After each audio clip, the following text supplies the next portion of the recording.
Bonjour, nous sommes le samedi 18 janvier 2025 et le sujet est le mouvement HelloKitX, HelloKitX, le collectif qui veut favoriser un exode massif du réseau X d'Elon Musk, et en particulier les politiciens dont Sandrine Rousseau.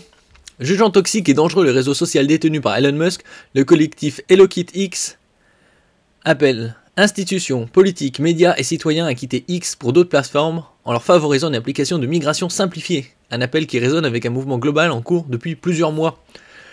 Et donc là, ce sera le 20 janvier leur mouvement, le jour de l'investiture de Donald Trump, 47e président des États-Unis. N'oubliez pas de vous abonner pour plus de news nationales, européennes et internationales sur ce monde merveilleux dans lequel nous vivons. Faut-il s'attendre à un départ massif d'utilisateurs français de X le 20 janvier, jour de l'investiture de Donald Trump? Bon, c'est ce qu'ils veulent. De toute façon, ça changera rien, puisque d'une façon ou d'une autre, ils seront affichés sur X. Après, pour leurs tweets, ils sont pas du tout très intéressants.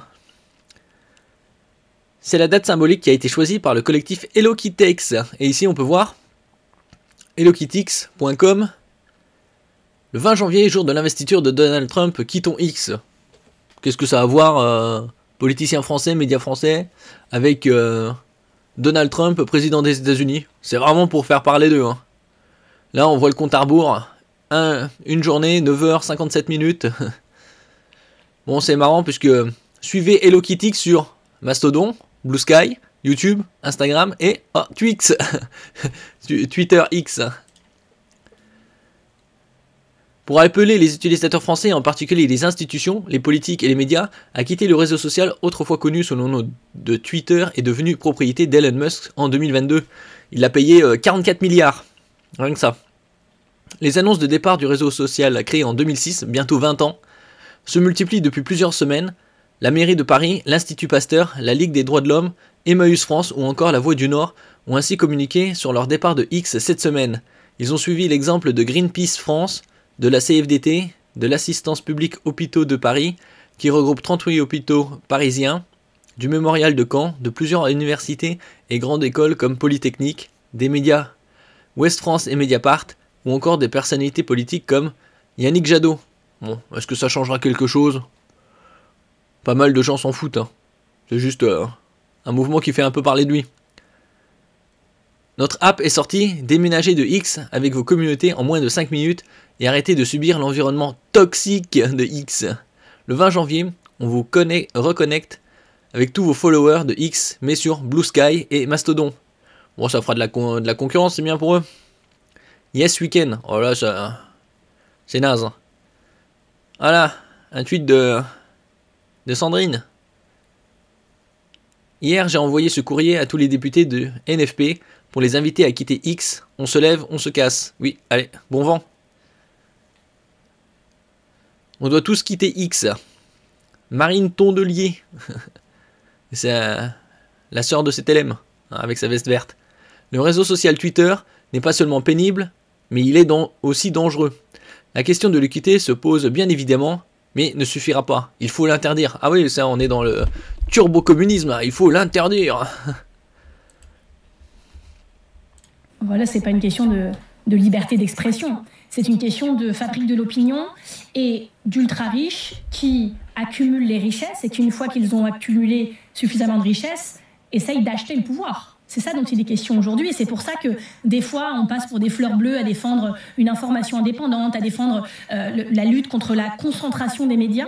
Mais aujourd'hui, vous voyez, ce débat sur la concentration des médias, on le voit en France, il y a très peu de chaînes et de titres de presse aujourd'hui qui ne sont pas détenus par des milliardaires.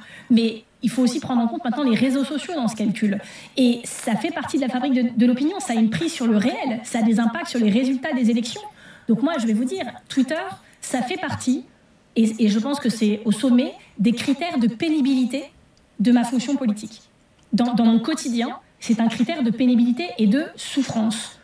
Alors, c'est pas le principal sujet politique du monde non plus, ma souffrance quand j'ouvre mon computer, mais ça n'est pas normal. Et je pense que ce réseau... Déjà qu'ils travaillent, hein, plutôt que de faire des tweets dont la plupart sont inutiles.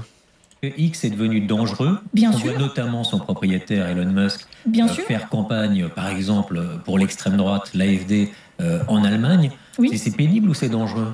Mais c'est dangereux.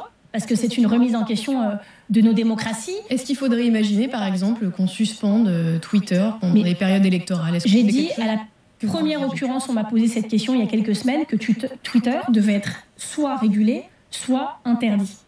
C'est ma ligne, elle est constante et je n'en dérogerai pas parce que, vous voyez, moi, on va dire que j'ai les épaules solides et que j'en ai vu d'autres. J'ai 10 ans d'opposition à l'extrême droite à Hénin Beaumont et je me suis forgée dans l'adversité. Je sais mettre à distance, j'ai appris à me détacher de tout ça. Mais je pense aussi à tous les jeunes qui font victime de campagnes de haine parce qu'ils sont, de par leur orientation sexuelle, de par leur fragilité parfois, et qui se retrouvent en première ligne sur ces réseaux sociaux à faire l'objet de campagnes de harcèlement.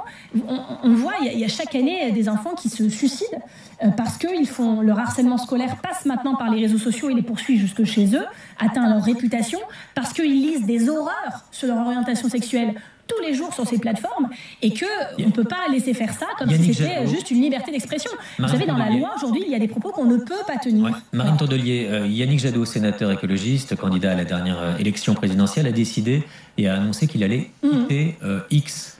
Vous choisissez de rester pour l'instant? C'est un débat qu'on a tous les jours en ce moment à la direction de mon parti. Vous savez, nous, on est adeptes des transitions, c'est-à-dire qu'on prépare toujours les alternatives. J'ai été l'une des premières politiques françaises à rejoindre le réseau Blue Sky, sur lequel aujourd'hui, je suis la responsable politique qui est la plus active et qui est la plus suivie, 3 fois plus que la personne qui arrive en deuxième position.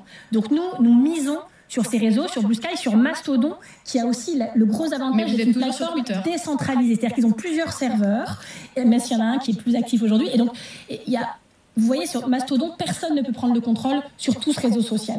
Ce qui se passe avec Twitter ne pourra jamais arriver avec Mastodon. Vous avez fait la promotion. Il faut jamais dire jamais, hein.